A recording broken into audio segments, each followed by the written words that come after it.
जय हिंद दोस्तों। आज 2 अक्टूबर गांधी जयंती है। आप सब लोग फ्रीडम फाइटर महात्मा गांधी के बारे में जानते हैं, पूरा देश जानता है, मैं भी जानता हूं। लेकिन इसके अलावा मैं बैरिस्टर गांधी से आपका परिचय कराता हूं, एक लॉयर गांधी से आपका परिचय कराता हूं। 1888 में महात्मा गांधी लंदन में एक यूनिवर्सिटी में उनका एडमिशन हुआ था, जहां पे वो इंडियन लॉ एंड जूरिस्प्रूडेंस की पढ़ाई करने लगे। 1891 में England high court bar association की उन्हें मेंबरशिप मिली और उसके बाद में अटॉर्नी गांधी या बैरिस्टर गांधी का सफर शुरू होता है। अपने कैरियर के शुरुआती दिनों में प्रैक्टिस के लिए वो मुंबई आए। मुंबई में आने के बाद में महात्मा गांधी का पहला केस वैसे ही स्ट्रगल भरा था जैसा आज के हम सभी लॉयर्स के जीवन में होता है। महात्मा गांधी को पहला केस मिला था मनी बाई का, जिसमें वो डिफेंडेंट की तरफ से थे और उन्हें क्रॉस एग्जामिनेशन करना था। उस केस की फीस उन्होंने 30 रुपए लिया था और जब वो क्रॉस एग्जामिनेशन के लिए कोर्ट में गए तो चूंकि पहला केस था, इन्हें समझ में नहीं आया कि क्रॉस एग्जामिनेशन कैसे करें, प्रश्न कैसे शुरू करें, और इतने नर्वस हो गए कि इन्होंने जज से भी माफी मांगा और अपने क्लाइंट से भी माफी मांगा और केस को वही छोड़कर वापस चले। फीस भी क्लाइंट का इन्होंने रिफंड कर। उसके बाद 6 महीने तक महात्मा गांधी बहुत निराश रहे और इन्हें लगा कि शायद इनका लॉयर के रूप में करियर अच्छा नहीं चले। 6 महीने के निराशा के बाद में ये अपने होम टाउन राजकोट चले गए कि वहां पे प्रैक्टिस करते हैं, वहां पे मेरा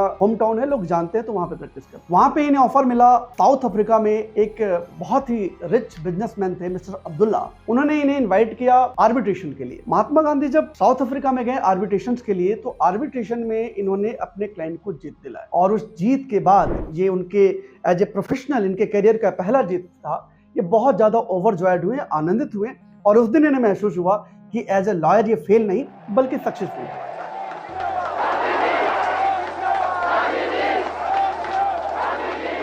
और इस जीत के बाद में महात्मा गांधी ने एक ट्रेंड पकड़ा अपने प्रैक्टिस का कि वो अपने क्लाइंट को सजेस्ट करते थे कि लिटिगेशन से बेहतर है कि आप पीसफुल सेटलमेंट कर लें, out of the court settlement कर लें। तो सेटलमेंट, नेगोशिएशन और ये जितनी भी एटीट्यूड उनके अंदर डेवलप हुआ, वो पूरे 20 साल के एज ए बैरिस्टर प्रैक्टिस के दौरान जो डेवलप हुआ, वो उन्होंने अप्लाई किया अपने फ्रीडम फाइटिंग स्किल्स के तौर पे। जब महात्मा गांधी के ऊपर ये जिम्मेदारी आ गई कि उन्होंने देश को एक नई दिशा देनी थी, उस दौरान में सभी संघर्षों के दौरान में 1922 में उनके खिलाफ में सेडिशन का चार्ज लगा, यानी कि 124A of Indian panel code, जो अभी तक था, बीएनएस लागू होने से पहले तक था भारत में। कई लोग इसके शिकार भी हुए थे। सेडिशन चार्ज महात्मा गांधी के लगने के बाद में उनको 1 साल के लिए नवंबर महीने में, उसी दौरान में इन्हें बैरिस्टर के रूप में सस्पेंड किया गया। फिर उसके बाद में अवधि लंबे समय तक भी रही। महात्मा गांधी का बैरिस्टर के रूप में सस्पेंशन और इनका लॉयर के रूप में पूरा स्ट्रगल, ये फ्रीडम मूवमेंट में साफ तरीके से देखा जा सकता है कि वही चैनल है इनका कम्युनिकेट करने का, अंग्रेजों से बातचीत करने का, पीसफुल तरीके से सारा स्ट्रगल करने का। तो ये बैरिस्टर गांधी का सफर है, एक लॉयर का सफर है, जिसने